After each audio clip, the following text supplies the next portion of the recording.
Namataan ang isang butanding sa San Juan, Batangas na indikasyon na maganda ang kondisyon ng marine biodiversity sa lugar ayon sa Menro. Narito ang report ni Paul Hernandez.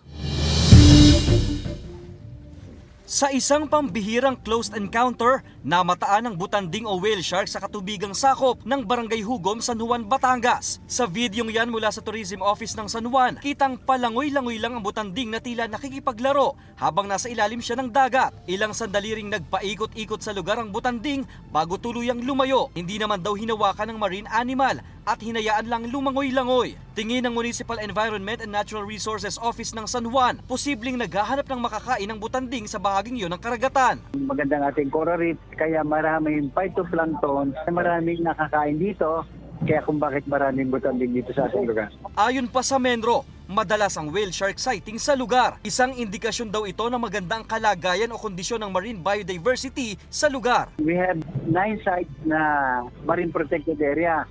At doon sa mga lugar na yon,